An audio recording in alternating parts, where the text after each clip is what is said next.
Voice ride ಹೊಂಟೇವ್ ನೋಡ್ರಿ ಭಾಳ ದಿನ ಆದ್ಮ್ಯಾಗ. ಸುಶಾಂತ್ ಅಣ್ಣ ಅದಾನ ಇವತ್ತು ನಮ್ಮ ಜೊತೆ. ಫುಲ್ ಆರಾಮ್ ಇರಲಿಲ್ಲ, ಹಂಗಿಂಗಂತ ಭಾಳ ದಿನ ಆದ್ ಗಾಡಿ ಹೊರಗೆ ತೆಗ್ದಿರ್ಲಿಲ್ಲ. ಆಲ್ಮೋಸ್ಟ್ ಒಂದು ತಿಂಗಳ ಡ್ರಾಪ್ ಕೊಟ್ಟು ಈಗ ತೆಗ್ದೀನಿ ನೋಡ್ರಿ ಹೊರಗೆ. ಬರೀ ಹಂಗ ಒಂದು ರೌಂಡ್ ಹೋಗಿ ನೋಡ್ಕೊಂಬರೋಣ ಏನೇನು ವಿಶೇಷ. ಹಿಂಗೆ ಮಳಿನೂ ಆಗಿಲ್ಲ, ಆರಾಮ್ ಚಿಲ್ ಎಂಜಾಯ್ ಮಾಡ್ಕೊಂಬರೋಣ್ರಿ.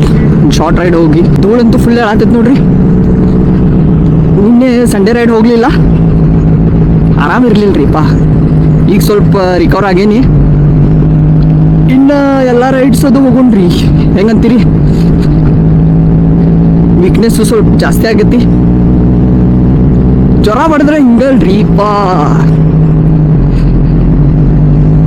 ಈಗ ಕವರ್ ಆಗ್ಯಾವ್ರಿ. ಸ್ವಲ್ಪ ಚಲೋ ಚಲೋ ಕಂಟೆಂಟ್ ಮಾಡಕ್ಕೆ ಟ್ರೈ ಮಾಡೋ ನಿನ್ ಮುಂದೆ. ಯೂಟ್ಯೂಬ್ನಾಗೂ 10K ಆಗವ್ರು ಅದಾರ. ಇನ್ನೇನ ಯೂಟ್ಯೂಬ್ನಾಗೂ ಸ್ವಲ್ಪ ನೋಡ್ರಿ, 10K ಮಾಡ್ರಿ. ಅಲ್ಲೂ ಲಾಂಗ್ ವಿಡಿಯೋಸ್ ಮಾಡಕ್ಕೆ ಸ್ಟಾರ್ಟ್ ಮಾಡಿಬಿಡೋಣ ಅಂತ ಇನ್ನೇನ. ಹೆಂಗಂತೀರಿ?